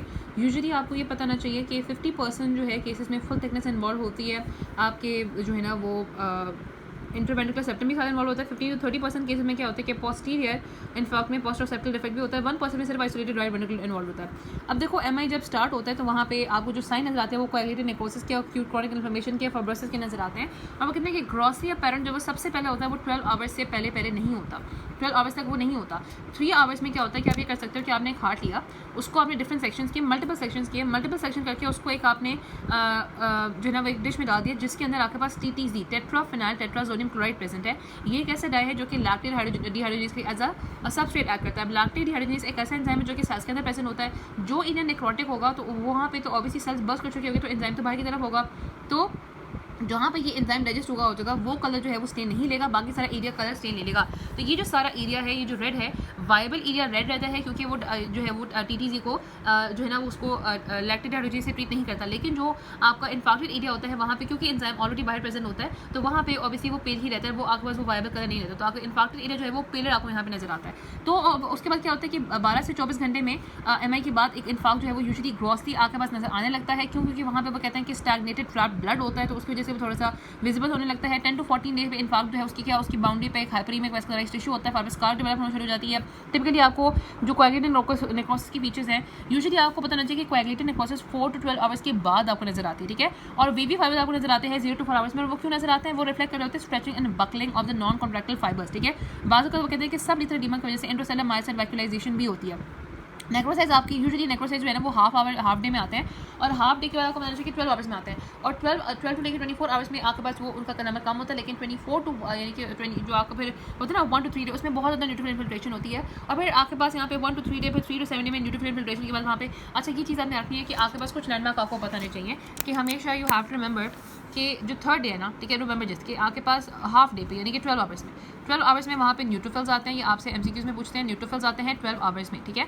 और आपका जो 3 डेज़ है, 3 डेज़ उसमें आते हैं आपके मैक्रोफेजेस जो कि सबको डाइजेस्ट करना शुरू कर सकते हैं सारे डेड सेल्स को, और फाइब्रोब्लास्ट भी तभी आते हैं क्योंकि फाइब्रोब्लास्ट यहाँ पे आके उन्होंने क्या बनाना है, उन्होंने ग्रैनुलेशन टिश्यू बनाना है, ठीक है। तो ये कुछ लैंडमार्क आपने रखने हैं। जैसे आपको पता होना चाहिए कि 4 आवर्स में सिर्फ वेवी फाइबर्स होते हैं, बट आपके पास जो 4 to 12 आवर्स है उसके दौरान आपके पास यहाँ पे कोएगुलेटिंग नेक्रोसिस शुरू हो जाती है। और ग्रैनुलेशन टिश्यू बनना कब शुरू होता है ये भी बहुत इंपॉर्टेंट है कि ग्रैनुलेशन टिश्यू पहली दफ़ा आपके पास 7 डे पे ग्रैनुलेशन टिश्यू आता है। तो ये कुछ लैंडमार्क आपको याद रहेंगे ना, तो आपके पास MCQ के लिए इंपॉर्टेंट है, ठीक है।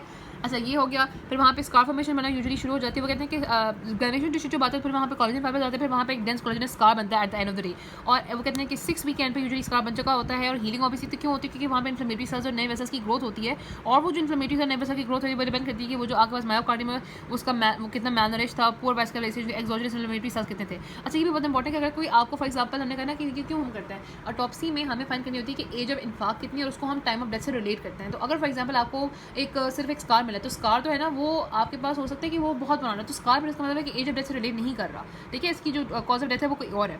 तो अब यहाँ पे ये बहुत ईजी से लिखा हुआ है, आप इसको याद रखो। यहाँ पे 0 to half hour, half to 4 hour, 4 to 12 hour, 12 to 24 hours, फिर 1 to 3 days, 3 to 7 days, 7 to 2 days, फिर आपके पास यहाँ पे 10 to 14 डे, 14 डे 2 वीक्स होता है, तो 2 to 8 वीक्स और फिर more than 2 months. 0 to half our में नॉर्मल है आपके पास, इसका मतलब है कि 30 में रिवर्सल इंजरी होती है और 30 मिनट्स में। और फिर हाफ टू 4 आवर्स में आपके पास वीवीनेस आना शुरू हो जाती है। हमने देख लिया था वो आपके पास stretching and buckling of the non contractile dead fibres की वजह से 4 to 12 आवर्स में कोएगुलेटिंग नेक्रोसिस शुरू हो जाती है। 12 to 24 आवर्स में कोएगुलेटिंग नेक्रोसिस कुछ न्यूट्रोफिल्स होते हैं। 1 to 3 आवर्स में ब्रेस्ट न्यूट्रोफिल्स हैं, और आपके पास 3 to 7 आवर्स में न्यूट्रोफिल्स कम हो जाते हैं, मैक्रोफेजेस ज़्यादा हो जाते हैं, ठीक है। 7 to 10 में ग्रैनुलेशन टिश्यू जो कि सिर्फ मार्जिन पे होता है, लेकिन 10 to 14 में आपका ग्रैनुलेशन टिश्यू अच्छा डेवलप हो जाता है। फिर उसके बाद कोलेजन वहाँ पे आता है, फिर वहाँ पे स्कार बनता है। यहाँ से भी अच्छे से देख लेते हैं, और डायग्राम जो है वो बहुत इंपॉर्टेंट है इसके लिए। यहाँ से भी दिखाऊंगी दोनों जगह से। आपको पता है कि पहले 0 to 4 आवर्स में यहाँ पे सिर्फ फाइबर की वीवीनेस होती है, आपको वीवी फाइबर इस तरीके के नजर आते हैं, ठीक है। ये जो आपके पास फाइबर नजर आते हैं ये आपके पास इस तरह के क्या है, ये नॉर्मल माइक्रोन की आपको वीवी फाइबर नजर आते हैं, ठीक है। तो ये आपके पास हो गया। उसके बाद 4 to 12 आवर्स में क्या होता है कि वहाँ पे जो है ना वो आपको यहाँ पे कोएगुलेशन नेक्रोसिस और एनीमिया हेमरेज होता है। कोएगुलेशन नेक्रोसिस में आपको क्या होता है कि आपको पता है कि न्यूक्लियस सेल के बाहर निकला हुआ है, ठीक है। न्यूक्लियस आपको सेल के बाहर नजर आ रहा है, आपके पास एक घोष सेल अपीयरेंस है, टॉम्सन अपीयरेंस है, ठीक है। न्यूक्लियस इज आउटसाइड, ठीक है। आपके पास घोष सेल अपीयरेंस है, टॉम्सन अपीयरेंस है, कोई चीज़ नजर आ रही, कोई आपकी सेलोप्लाज्मिक और न्यूक्लियर डिटेल जो है वो विजिबल नहीं हो रही, ठीक है। और साथ यहाँ पे वो कहते हैं कि 12 to 24 आवर्स में क्या होता है कि यहाँ पे कोएगुलेटिंग नेक्रोसिस अभी भी कंटिन्यू है, ठीक है। कोएगुलेटिंग नेक्रोसिस हो रही है, साथ साथ यहाँ पे पिक्नोटिक ऑफ न्यूक्लियस पिक्नोटिक हो रहा है, हाइपर एसिनोफिलिक मायोसाइट्स है वहाँ पे, और मार्जिनल कॉन्ट्रैक्शन है बाय नेक्रोसिस के साथ वहाँ पे न्यूट्रोफिल्स आ रहे हैं। अब यहाँ पे आप देखो, यहाँ पे न्यूट्रोफिल इन्फिल्ट्रेशन, यहाँ पे ना बहुत ज़्यादा न्यूट्रोफिल इन्फिल्ट्रेशन, यहाँ पे एक्सेसिव न्यूट्रोफिल इन्फिल्ट्रेशन होगी, और आपके पास बहुत ज़्यादा न्यूट्रोफिल इन्फिल्ट्रेशन। तो आपके पास यहाँ पे ये तो अभी हम बात करिए मैं 12 to 24 आवर्स की, 1 to 3 डेज में जो कि एक्सेसिव न्यूट्रोफिल इन्फिल्ट्रेशन होती है, और यहाँ पे भी ब्रिस्क न्यूट्रोफिल इन्फिल्ट्रेशन है। तो ये प्रोबेबली आपके पास यहाँ पे 1 to 3 डे का, और यहाँ पे भी आप देखोगे कि इसके बाद ये जो एरिया है ना, यहाँ पे आपके पास बहुत ज़्यादा न्यूट्रोफिल इन्फिल्ट्रेशन है, और ये वाला जो एरिया है ना यहाँ पे ढेर सारी न्यूट्रोफिल इन्फिल्ट्रेशन है, ये मल्टीपल न्यूट्रोफिल इन्फिल्ट्रेशन है, ठीक है। उसके बाद क्या होगा कि आपके पास यहाँ पे ये हो गया ये वाला। उसके बाद 1 to 3 डेज में होता है कि कोएगुलेटिंग नेक्रोसिस अभी भी है, और यहाँ पे बहुत ज़्यादा न्यूट्रोफिल्स आ जाते हैं, ठीक है। 12 to 24 आवर्स में आपके पास यहाँ पे कम न्यूट्रोफिल्स है, लेकिन फिर आपके पास ये होता है कि ये जो आपका 1 to 3 डेज उसमें यहाँ पे बहुत ज़्यादा न्यूट्रोफिल आ जाते हैं। फिर 3 to 7 डेज में क्या होता है कि यहाँ पे जो मायोफाइबर्स होते हैं उनकी डिसइंटीग्रेशन होना शुरू हो जाती है, रेड मायोफाइबर्स, ठीक है, जो कि आपके पास होते हैं न्यूट्रोफिल्स पे, जो कि न्यूट्रोफिल के करीब लाई कर रहे हैं। अब यहाँ पे क्या होता है कि क्यों उनकी यानी कि डिसइंटीग्रेशन हो रही है, क्योंकि वहाँ पे फेगोसाइट्स आ गए, वहाँ पे मैक्रोफेजेस आ गए, जो कि इन्फाक के बॉर्डर पे, और हर चीज़ को यहाँ पे क्या करेंगे वो फेगोसाइटोसिस करें। तो 3 to 7 डेज में यहाँ पे मैक्रोफेजेस आ जाते हैं। मैक्रोफेजेस आपको ये बने नजर आ रहे हैं, ये है, ये है, ये है, ये है, ठीक है। तो ये आपको कहाँ पे नजर आते हैं? 3 to 7 डेज आपको मैक्रोफेजेस नजर आते हैं। फिर 7 to 10 डेज में क्या होता है कि वहाँ पे वेल डेवलप जो है वो एक कोलेजन फाइबर जो है ना वो यहाँ पे यानी कि आपके पास 3 to 7 डेज में वहाँ पे डिसइंटीग्रेशन, अच्छा यहाँ पे 7 to 10 डेज में वहाँ पे क्या होता है कि अब यहाँ पे ग्रेनुलेशन टिश्यू फॉर्मेशन शुरू हो गई है, ठीक है ना। वेल डेवलप फेगोसाइटोसिस तो कि डेड सेल्स के वहाँ पे अंदर ग्रेनुलेशन टिश्यू फॉर्मेशन है, फाइब्रोब्लास्ट वहाँ पे आते हैं, उसको लेडन करते हैं। 10 to 14 डेज में क्या होता है, ये भी यहाँ पे कि 1 to 3 डेज में यहाँ पे मॉडलिंग है, ठीक है। डार्क मॉडलिंग 3 to 7 डेज में हाइपरीमिक बॉर्डर है और सेंट्रल येलो टैन एरिया है बहुत ज़्यादा, और maximum yellow tan area 7 to 10 days में होता है। 10 to 14 डेज में यहाँ पे रेड ग्रे एरिया साथ यहाँ पे वेल स्टेबल ग्रेनुलेशन टिश्यू हो जाता है। 10 to 14 डेज में अच्छा खासा हो जाता है, कोलेजन डिपोजिशन वहाँ पे शुरू हो जाती है। 2 to 8 वीक्स में यहाँ पे इंटेंस कोलेजन डिपोजिशन हो जाती है बहुत ज़्यादा, और आपके पास मोर देन 2 मंथ्स में कोलेजन स्कार बन जाता है, ठीक है। अभी देखो यहाँ पे ग्रेनुलेशन टिश्यू की फॉर्मेशन हुई कि आपको कोलेजन स्कार की फॉर्मेशन की ब्लू कलर का नजर आ रहा है।